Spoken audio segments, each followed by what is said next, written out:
Shri Bhuvi properties private limited వారి 7 hills future city ఇప్పుడు మన సాగర్ హైవేలో నమ్మకానికి అమ్మలాంటిది మన భూవి ప్రాపర్టీస్.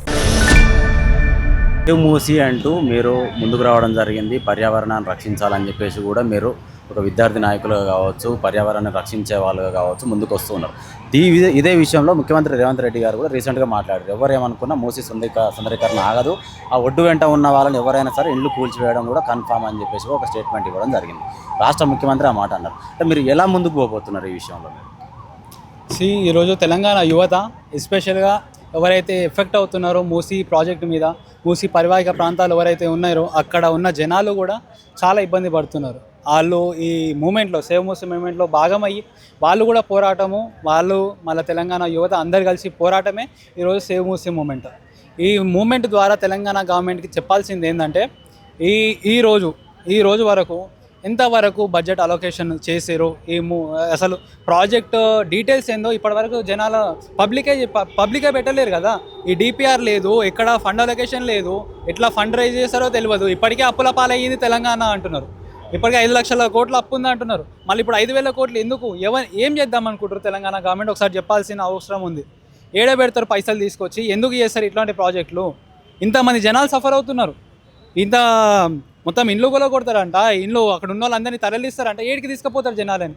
నిన్న చెప్పిండు, అక్కడ కాన్క్లేవ్లో చెప్పిండు, అక్కడ ఉన్న వాళ్ళందరూ వెళ్ళిపోవాలి బయటికి అని. ఏడికి పోతారు? అది ఇండ్లు ఇడ్సబెట్టి ఏడికి పోతారు చెప్పాలి. రిహాబిటేషన్ సెంటర్స్ మేము పెడతాము అన్నారు. ఇప్పటిదాకా ఎక్కడెక్కడ పెట్టిరో ఇన్ఫర్మేషన్ లేదు.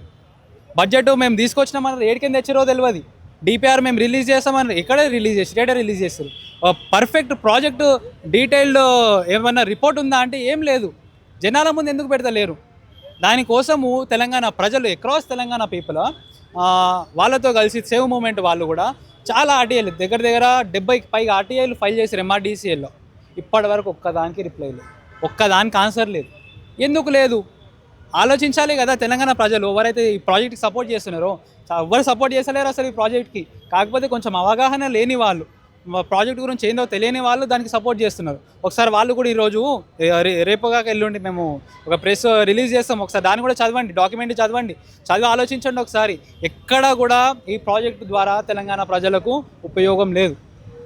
దాన్ని ఒకసారి తెలంగాణ ప్రజలు, యువత ఆలోచించాలి.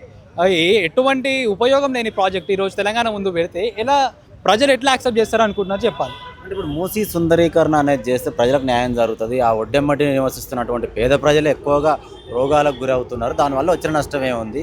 దీనికి ఎందుకు అడ్డుకట్ట వేయాలని అనుకుంటున్నారు? ప్రతిపక్షాలు దగ్గరుండి మరి పెయిడ్ ఆర్టిస్టులను పెట్టి మరి అడ్డుకునే ప్రయత్నం చేస్తుందనేది కూడా గతంలో చెప్పారు. అంటే సుందరీకరణ చేయడం వల్ల నష్టం ఏముంది, అంత లాభమే కదా అనేది కాన్సెప్ట్ రేవంత్ రెడ్డి గారు చెప్పడం జరుగుతుంది కదా. ఫస్ట్ ఆఫ్ ఆల్ సుందరీకరణ చేసే ముందు ఒకసారి మనం ఈ నది ఎట్లా పొల్యూట్ అవుతుందో ఆలోచించాలండి. తెలంగాణ ఈ మూసీ నది ఎట్లా పొల్యూట్ అవుతుందని చూస్తే, ఈ పటాన్ చెరువు side, Ballaram side, Medchal, Malkajgiri side ఉన్న ఇండస్ట్రియల్ వేస్ట్ మొత్తం ఏడికిపోతుంది, మూసీ నదిలో కలుస్తుంది. అసలు ఎఫెక్ట్ అవుతున్నారు దీని చుట్టుపక్కల. అంటే ఫస్ట్ దాని ఆపురి, మూసీ నది ఎట్లా ఎఫెక్ట్ అవుతుంది? ఈ వేస్ట్ అంతా కలిసినందుకే కదా ఎఫెక్ట్ అవుతుంది. ఫస్ట్ ఎందుకు ఎఫెక్ట్ అవుతుంది దాన్ని సోర్స్ని ఆపండి. ఈ వేస్టేజ్ మొత్తం డైవర్ట్ చేయండి. మొన్న టైమ్స్ ఆఫ్ ఇండియాలో ఒక ఆర్టికల్ వచ్చింది రీసెంట్గా.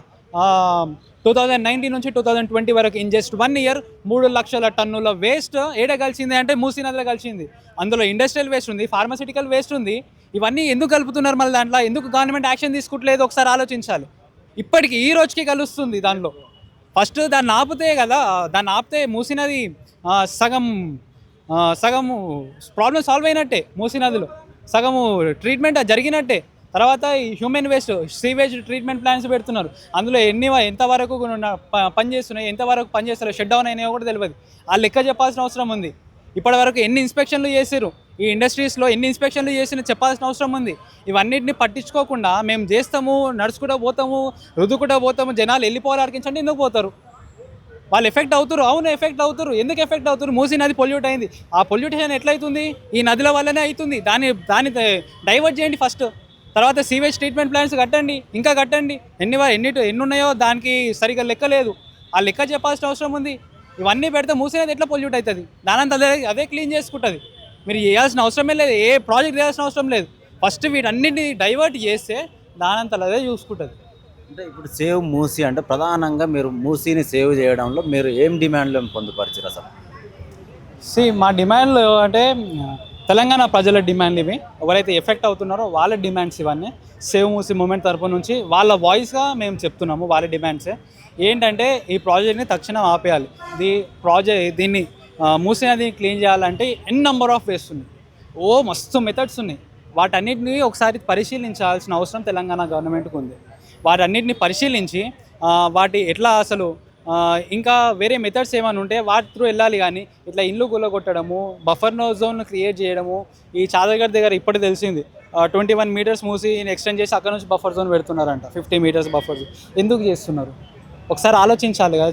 జనాలు కూడా ఇక్కడ పోతారు, వాళ్ళు ఆలోచించాలి కదా. ఇన్ని రోజులు సిటీ మధ్యలో ఉన్న జనాలని ఈరోజు తీసుకుపోయి రిహాబిటేషన్ సెంటర్స్ అని చెప్పి సిటీ అవతల పడేసి ఎట్లా బతుకుతారు వాళ్ళు? ఇన్ని రోజులు సిటీ ఎన్విరాన్మెంట్కి అలవాటు అయ్యారు, ఇప్పుడు తీసుకొని బయట పడేసి ఎట్లా బతుకుతారు వాళ్ళు? ఒకసారి ఆలోచించాలి.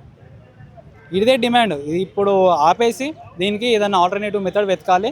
జనాలు ఎవరైతే ఆల్రెడీ ఇల్లు గుల్లగొట్టేశారో వాళ్ళకి ఒక మార్గం చూపెట్టాలి. వాళ్ళకి ఏదన్నా సహాయం చేయాల్సిన అవసరం తెలంగాణ గవర్నమెంట్కి ఉంది.